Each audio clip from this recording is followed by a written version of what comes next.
Hello and welcome back to Aetheral Space 5.28. We are back. Yes, welcome. And the chapter's called Devastated. Yeah, I don't know why my thing is coming in kind of quiet today on the mic, but yeah, what is going on? It's because I've killed you. You're a ghost. Testing. Hi. Whatever. Hopefully you all can hear me fine. Channel no in editing. He can tell me. Anyway, yes.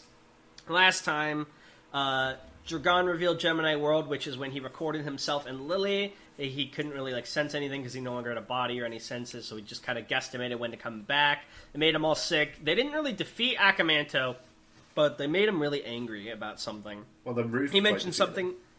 Yeah. Well, I was gonna say he mentioned something about a noble divine body and kind of broke his whole robotic shtick for a second, and then Ruth knocked him out. I wouldn't say kill him because he clearly disappeared again.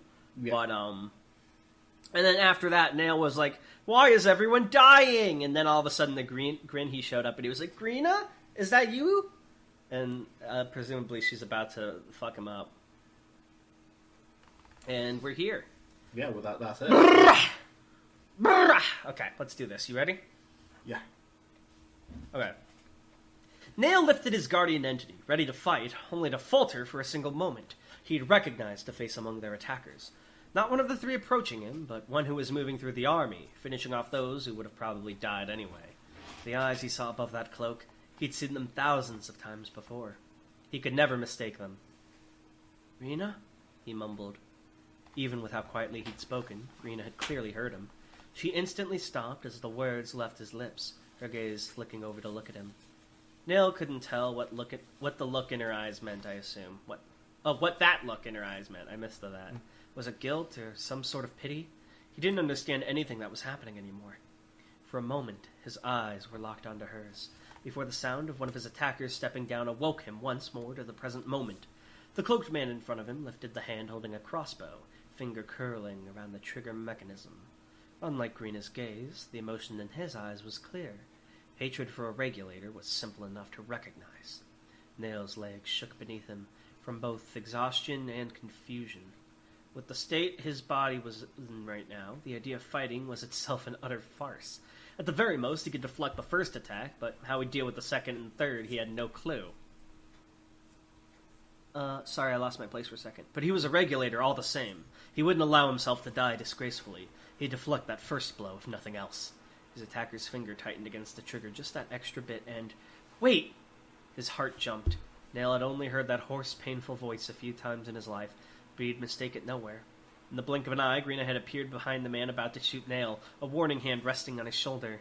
A thin line of blood ran down from her mouth. Without even an instant of hesitation, the man lowered his crossbow, and his compatriots moved away to find easier prey. After that, it was just Greena and Nail. The words came clumsily out of his mouth, like a collapsing tower. "Greena," he mumbled. What is this? What is happening?" "What have you done?" the accusation went unvoiced. For people like them, they didn't need all their words to leave their lips for them to be said. The majority of the conversation took place with their eyes rather than their mouths. This time, though, Greena's eyes offered no reply. His unspoken question hung in the air, slowly fading away. "Greena?" he repeated, knowing full well she'd heard him the first time. No more words came through eyes or mouths. Instead, Greena simply turned on her heel and walked away, pulling her cloak tight around herself. Within a couple of seconds, she'd completely blended in with the rest of her compatriots, making their way through the dead. The sounds of screams echoed in the distance. The shamisen disappeared before it could even slip out of Nail's fingers. A moment later, he had fallen to his knees. The world had turned upside down. Oh, I fucked it up. How's the song go? I don't know what you're the talking one. about. It's the song the British sang when they lost in New York. I don't know. About the world turning upside down. You're supposed to know this. You're British. Come on. You saw Hamilton with me. Hamilton. Fuck. You saw Hamilton with me. Come on. The world was upside down. I saw it once. I don't remember. Alright, I'll link it later. But you don't need to. But I will. At first, Dragon had been wary about the idea of moving through the area the regulators' area had been occupying. But now that he saw it, he realized that worry had been pointless. The scale of the devastation was incredible. The fiery explosion had wiped out everything inside the swamp, and the hot winds that were created as a result had finished the job in the surrounding area. Dragon, Lily, and Ruth had to watch their step as they made their way through the grasslands. Otherwise, they'd be stepping foot in corpse more often than not.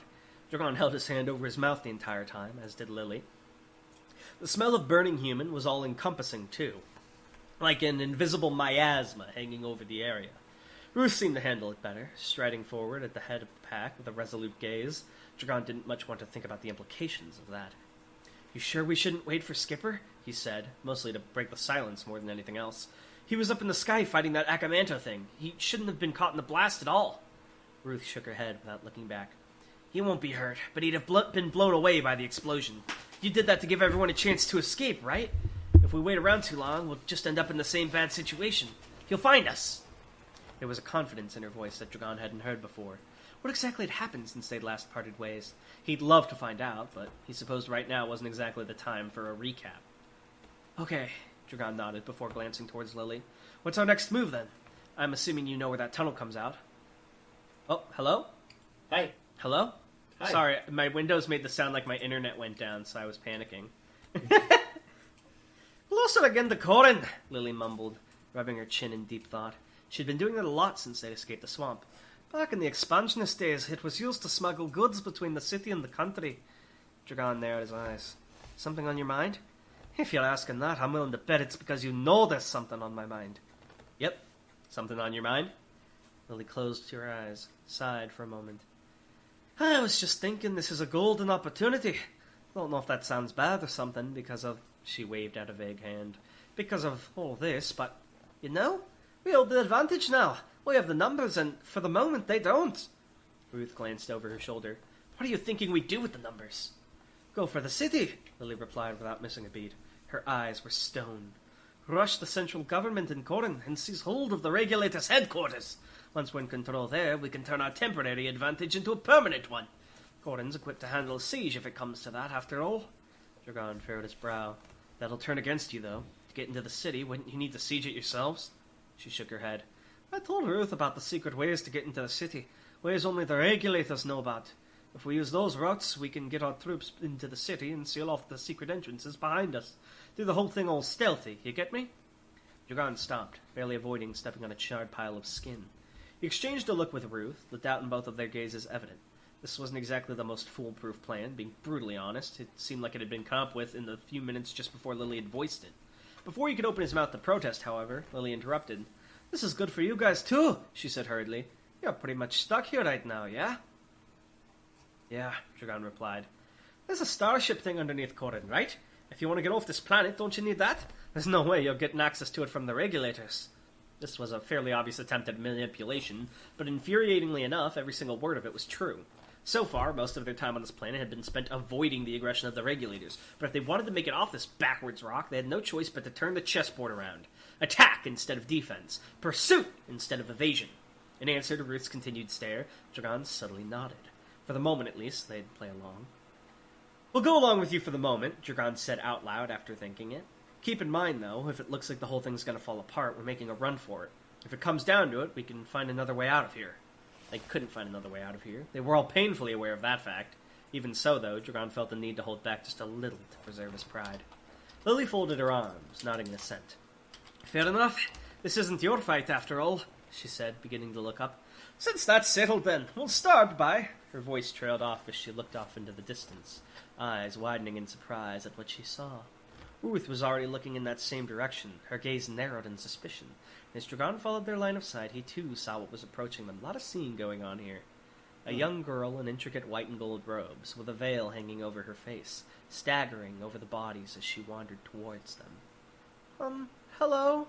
she said nervously, fingers nervously, fidgeting as she half-raised one hand in greeting.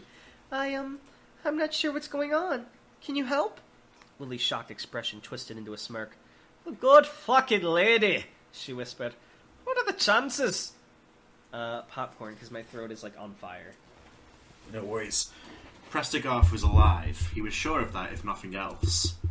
He came back to himself on the peak of a hill that had once pierced through the swamp, falling onto his hands and knees as red and blue god's blood crackled around him. He coughed viciously, phlegm spluttering down onto the grass below. This spot, at least, had been untouched by that explosion. What had happened? Garth put a hand to his temple, doing his best to ignore the spike of pain that came from his burns. He'd been partially shielded from the blast by Neil Mamren's barrier, but he hadn't been able to avoid it all. It was only luck that had spurred him from the cloaked assailant's subsequent ambush. "Your life has been preserved," came the mechanical voice of his guardian entity, sounding out from above him. The cloaked figure floated there, as if standing on thin air, its cowl charred and its mask cracked.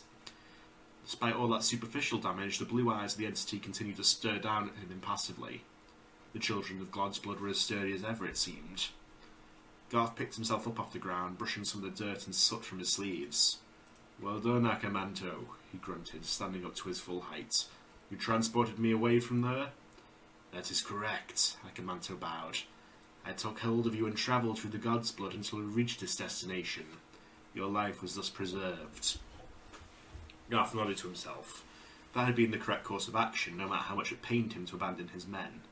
An automatic being such as Akamanto will consistently act in the most efficient manner, and this was no exception. Oh, he thinks it's...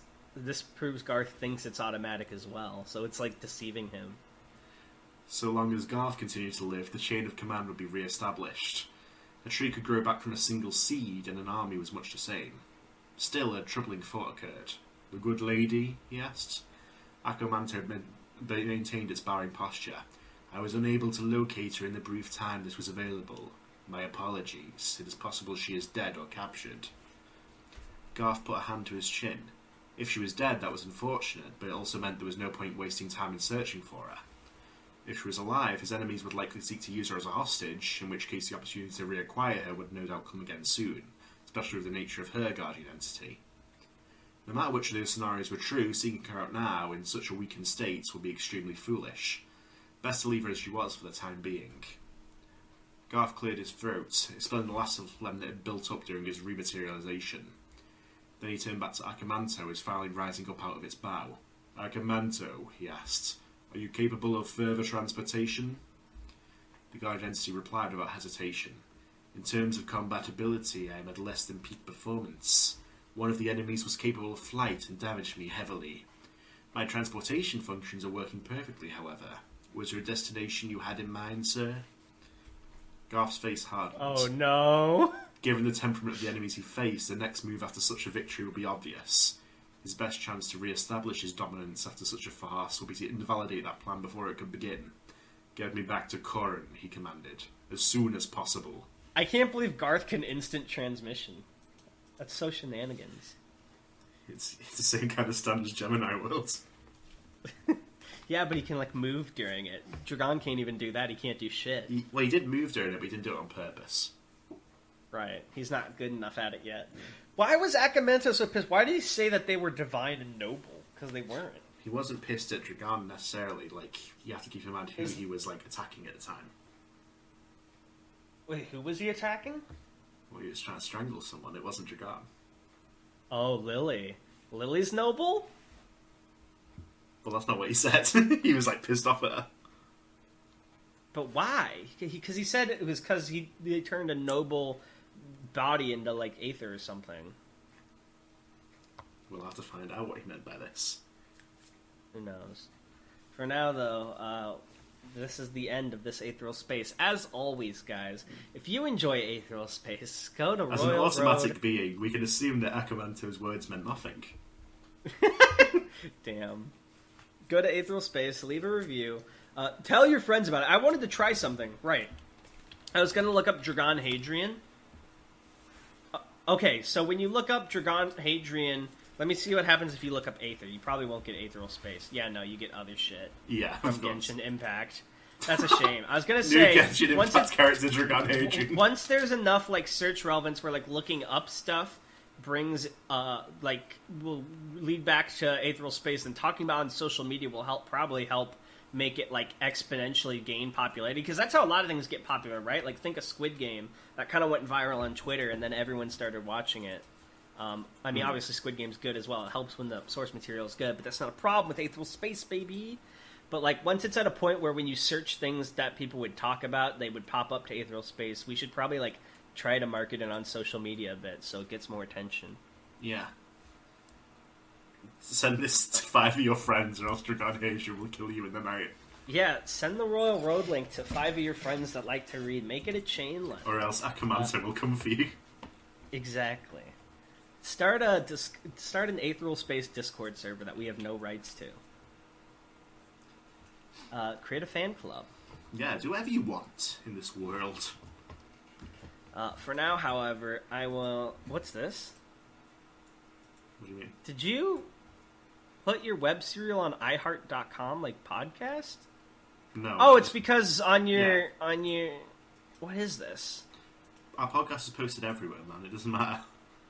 Oh, sorry. I keep getting confused. Okay, yeah. Anyway, bye! Bye!